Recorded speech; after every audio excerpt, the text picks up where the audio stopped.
Hello and welcome friends. Today in this lecture we are going to discuss the market structure. We have already discussed market structure and the parts, that is the perfect competition, in the previous lecture. In this lecture we are going to discuss imperfect competition. In the imperfect competition, it is classified into three parts. The first one is monopoly, the second is monopolistic competition, and the third is oligopoly. So first of all, we will discuss monopoly. Guys, monopoly is that type of market where there is a single seller and large number of buyers. There is absence of close substitutes to that product. Means a market where there is a single seller who is selling a unique product and there is no other seller who is selling the product or the substitute of that product in that market. Means in monopoly there is a single seller who is selling a unique product, okay, and no close substitutes are available in the market. I hope it is clear. Now we will discuss the features of the monopoly market. The first feature is single seller and large number of buyers. Means in the monopoly market there is a single seller and large number of buyers. Means buyers are so many but the seller is only one. The second feature is restrictions on the entry of new firms. In the monopoly market, the new firms can't enter, or we can say it is not easy to enter the new firms in the monopoly market because the product is unique, so not every firm can produce that product. Okay. The third feature is absence of close substitute.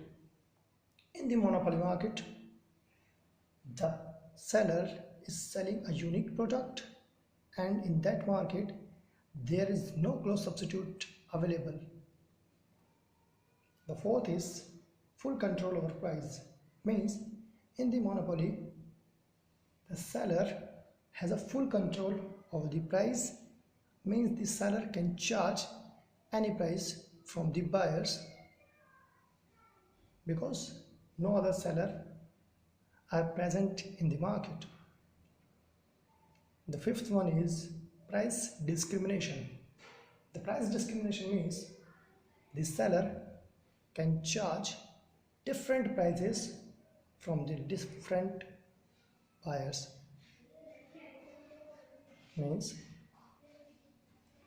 the buyer can charge a different price from a different buyer and a different price from another buyer. Okay. The sixth one is price maker. In the monopoly market there is no other seller, okay, so the seller can make their own prices.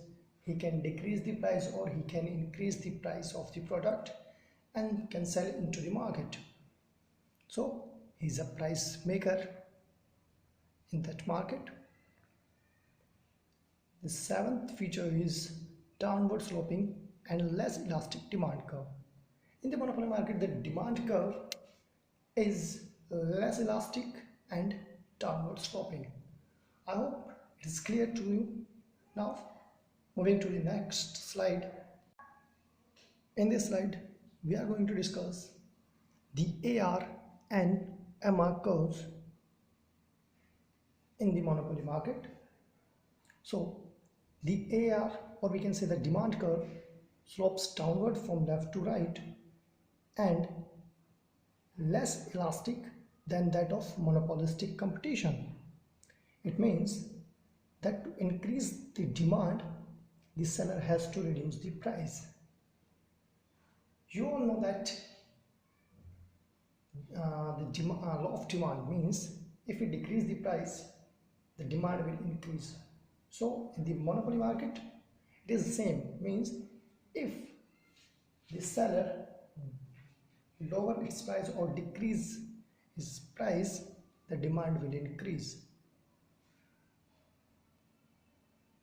The monopolist can increase his sales by decreasing the price, and the marginal revenue also falls, but the rate of fall in the marginal revenue is greater than that in average revenue. So if we talk about the curve, then this is y-axis and this is x-axis. On the x-axis we have put the outputs and on the y-axis the revenue. This is MR curve and this is AR curve. So first we will discuss a table and it will be more easy to understand the curve. This is the output 1, 2, 3, 4, 5, 6 and 7. This is AR, which is equal to the price, and this is TR, means total revenue, and this is MR, the marginal revenue.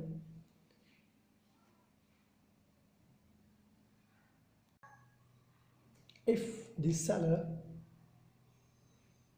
sells 1 unit and the price, or we can say the average revenue is 10, then the total revenue will be 10. We can calculate this TR by multiplying the output with the price.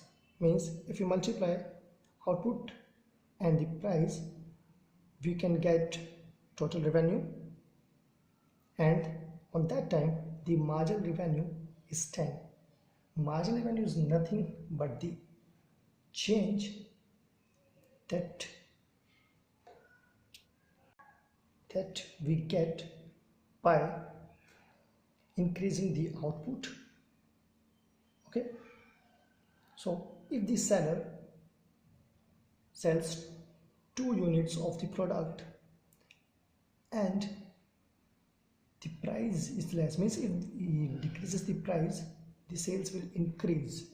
So if price is 9 bucks, then he can sell 2 units. At that point the total revenue will be 18.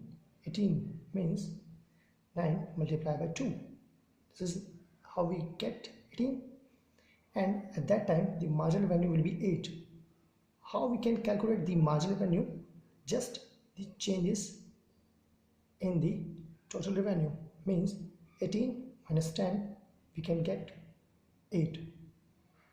Okay, if he sell 3 units and the price is 8, notice that when the seller decrease its prices, then he can sell more units of that product.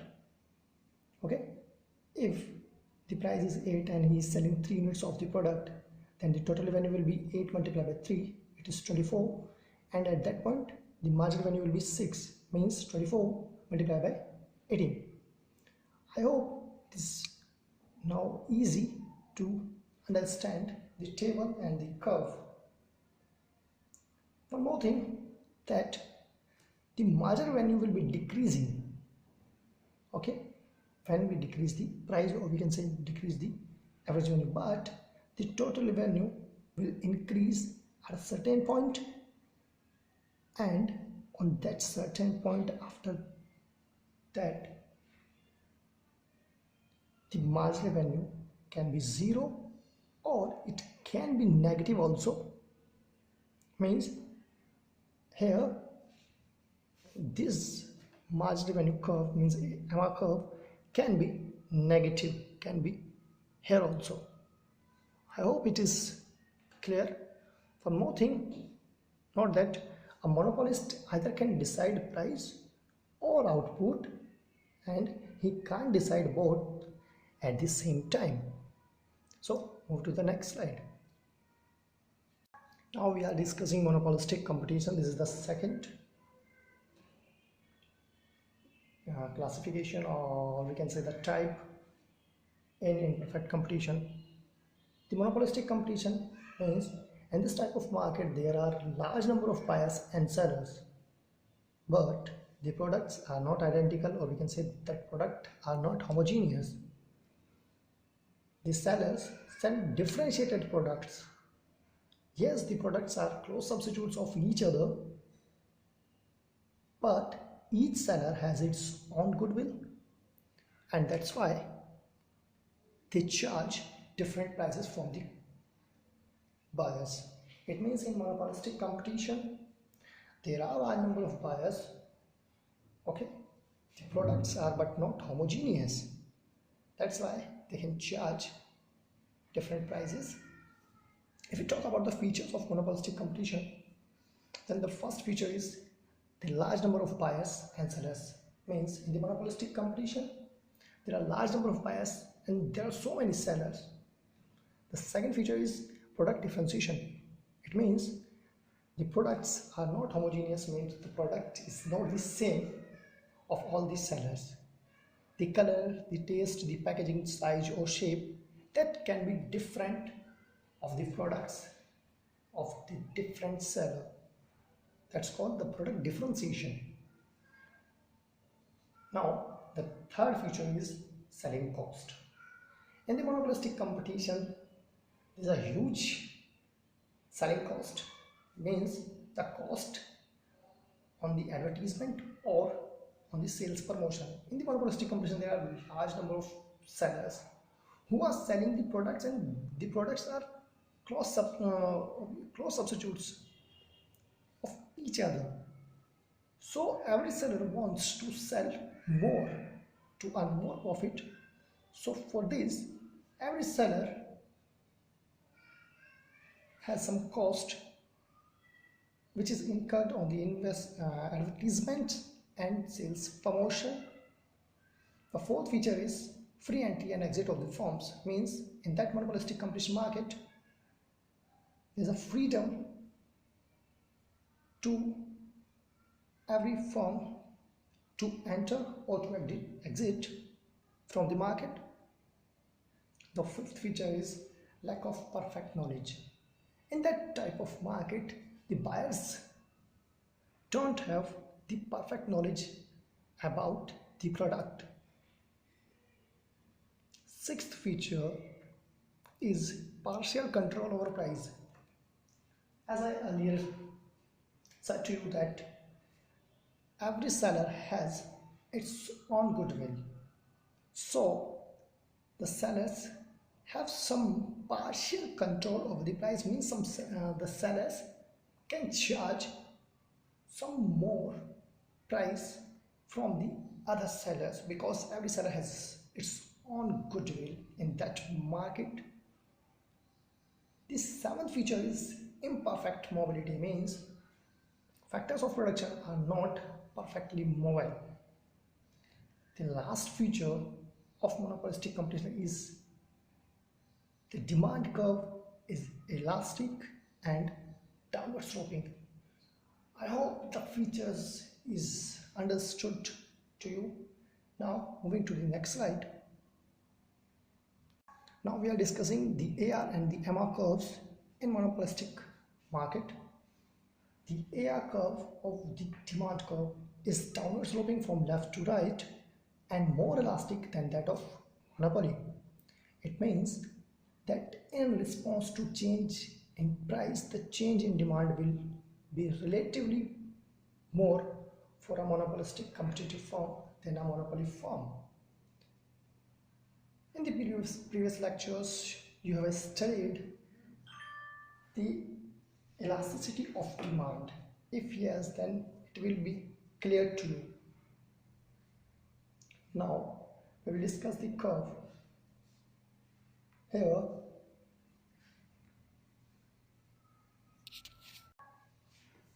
this is